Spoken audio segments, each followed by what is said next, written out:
Good morning. It's Friday morning of Holy Week. I'm Pastor Pete Seiferth from Northminster Presbyterian Church in Tucson, Arizona. And this Friday of Holy Week is also known as Good Friday. Yet, if we think back to the events of Good Friday and the reality of the cross, we realize that what happens on Friday is only considered good in retrospect.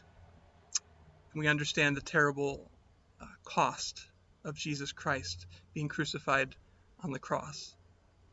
Last night in our Maundy Thursday service, we ended the service with a single flame from the Christ candle, illuminating the cross on our chancel. And there was some thought behind this, and there's some maybe theological thinking that we could argue about and wrestle with.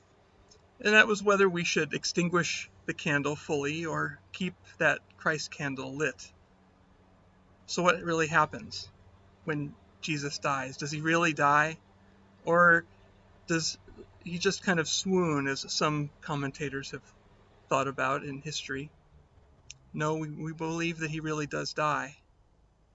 But the reason we kept the candle lit is to signify that, well, hope does not die.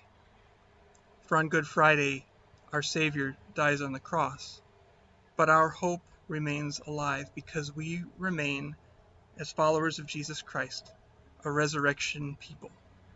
So we look forward to Easter. But we can't just skip to Easter. We have to recognize the reality of the cross.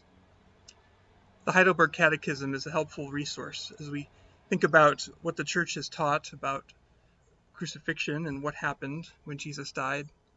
And I wanted to look at a couple of those questions from that old Reformed Catechism. Question 43 says, what further benefit do we receive from Christ's sacrifice and death on the cross?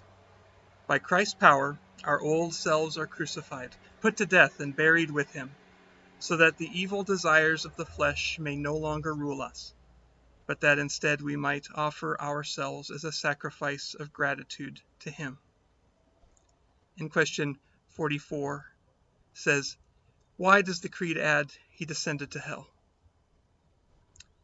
And the answer is to assure me during attacks of deepest dread and temptation that Christ my Lord, by suffering unspeakable anguish, pain, and terror of soul on the cross, but also earlier, has delivered me from hellish anguish and torment.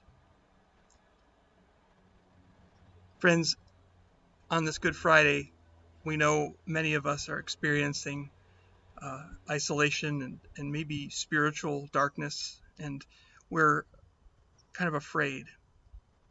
It's important, though, that we not let fear ever win, because we serve a God who never lets death or fear or darkness have the last word.